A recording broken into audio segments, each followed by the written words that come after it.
Please welcome Oprah Winfrey.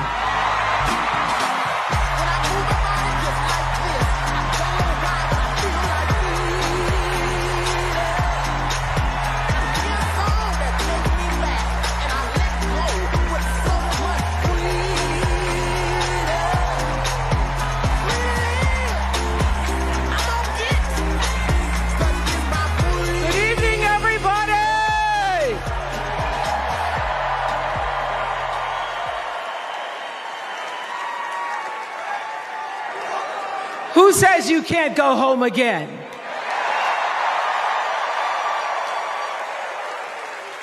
After watching the Obamas last night, that was some epic fire, wasn't it? Some epic fire. We're now so fired up, we can't wait to leave here and do something.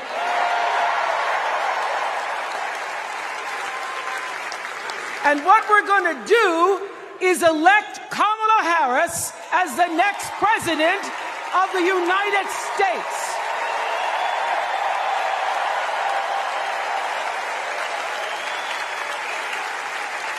I am so honored to have been asked to speak on tonight's theme about what matters most to me, to you, and all of us Americans: freedom.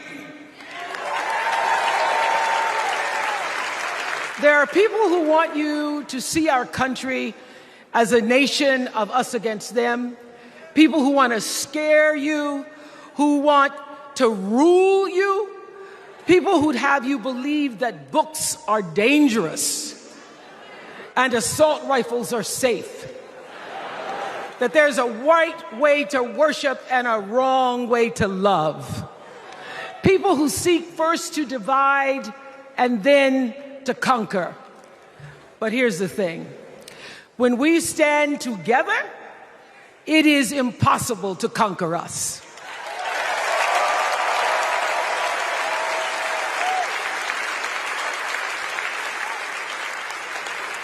In the words of an extraordinary American, the late Congressman John Lewis,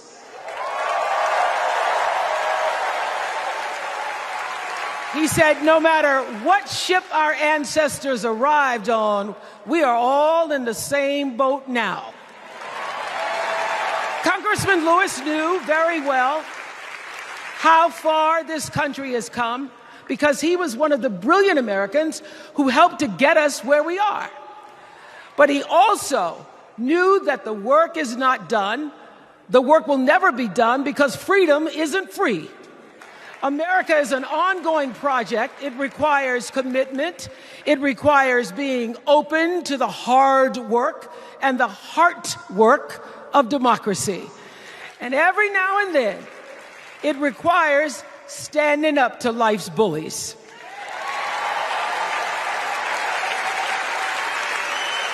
I know this. I've lived in Mississippi, in Tennessee, in Wisconsin, Maryland, Indiana, Florida, Hawaii, Colorado, California, and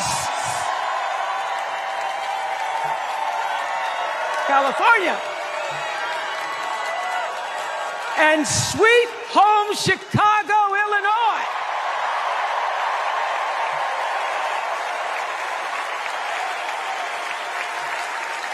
I have actually traveled this country from the redwood forests, love those redwoods, to the Gulf Stream waters. I've seen racism and sexism and income inequality and division. I've not only seen it, at times I've been on the receiving end of it. But more often than not, what I've witnessed and experienced are human beings, both conservative and liberal, who may not agree with each other, but who'd still help you in a heartbeat if you were in trouble. These are the people who make me proud to say that I am an American.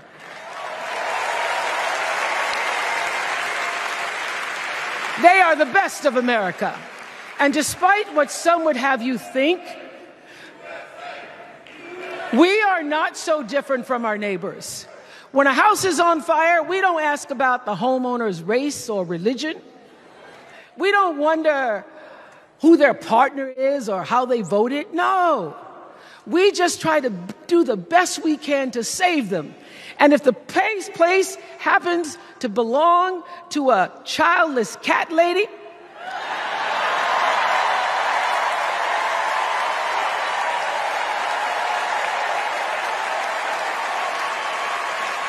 well, we try to get that cat out too.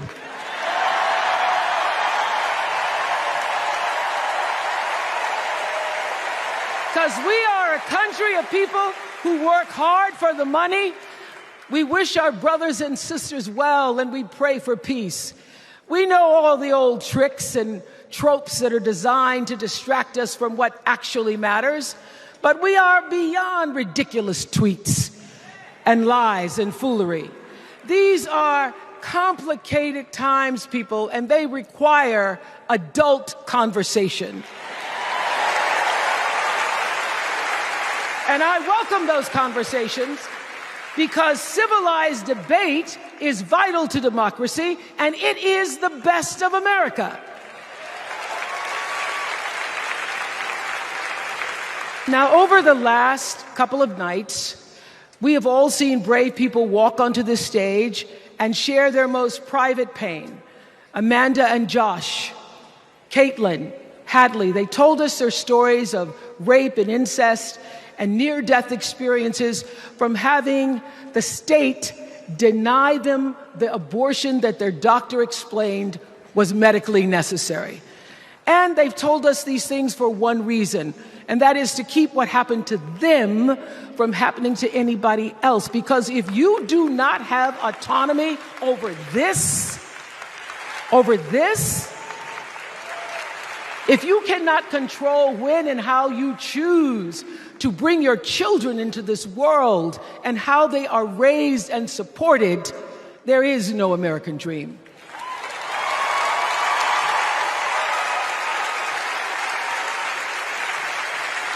The women and men who are battling to keep us from going back to a time of desperation and shame and stone cold fear, they are the new freedom fighters. And make no mistake, they are the best of America.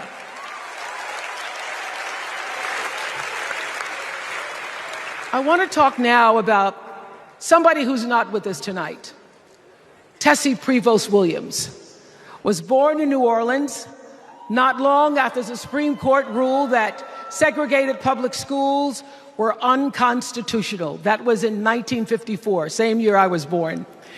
But I didn't have to head to first grade at the all-white McDonough 19 school with a U.S. Marshal by my side like Tessie did. And when I got to school, the building wasn't empty like it was for Tessie. You see, rather than allowing McDonough to be integrated, parents pulled their kids out of the school, leaving only Tessie and two other little black girls, Gail Etienne and Leona Tate, to sit in a classroom with the windows papered over to block snipers from attacking their 6-year-old bodies. Tessie passed away 6 weeks ago. And I tell this story to honor her tonight because she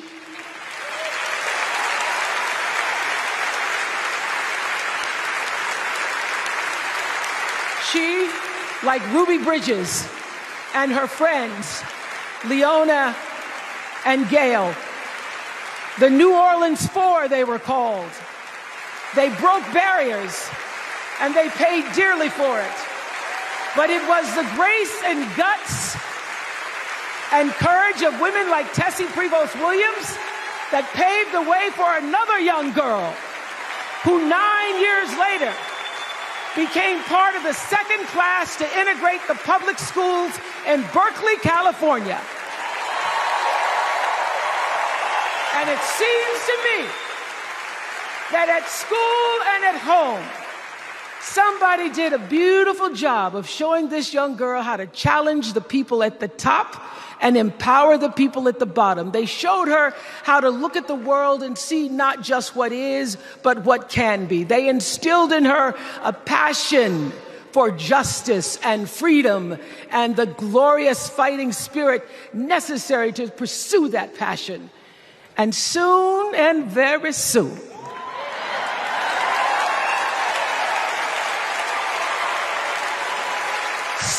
very soon, we're going to be teaching our daughters and sons about how this child of an Indian mother and a Jamaican father, two idealistic, energetic immigrants,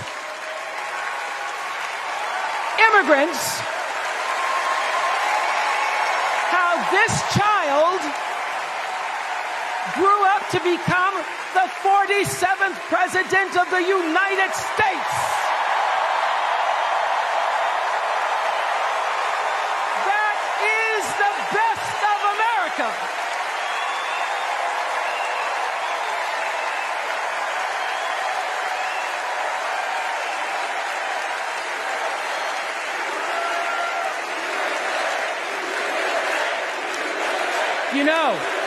You know, let me tell you this.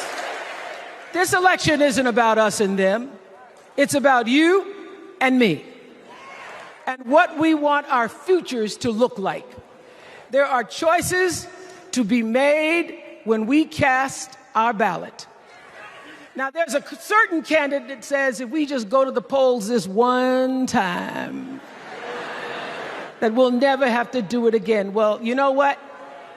You're looking at a registered independent who's proud to vote again and again and again because I'm an American and that's what Americans do.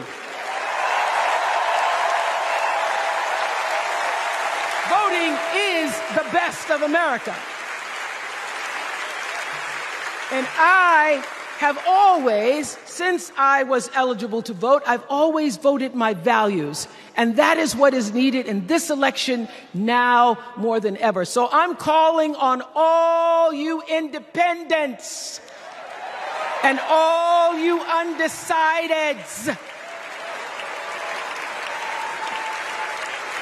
You know this is true. You know I'm telling you the truth, that values and character matter most of all. In leadership and in life. And more than anything, you know this is true, that decency and respect are on the ballot in 2024.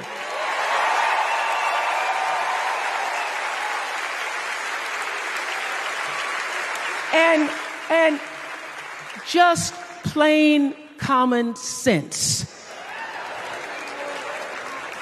Common sense tells you that Kamala Harris and Tim Walz can give us decency and respect. They're the ones that give it to us. So, we are Americans.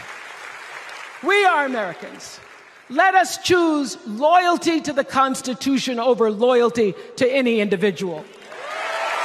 Because that's the best of America.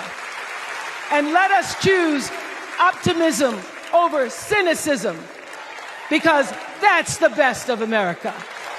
And let us choose inclusion over retribution. Let us choose common sense over nonsense.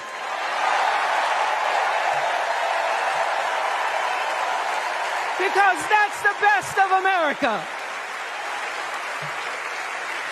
And let us choose the sweet promise of tomorrow over the bitter return to yesterday.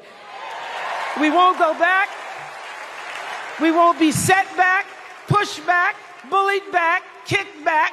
We're not going back.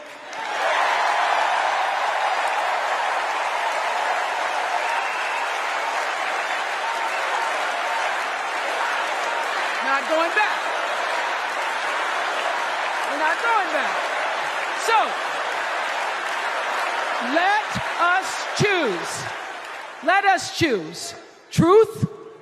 Let us choose honor. And let us choose joy.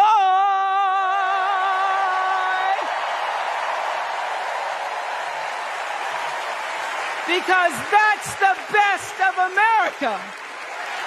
But more than anything else, let us choose freedom. Why? Because that's the best of America.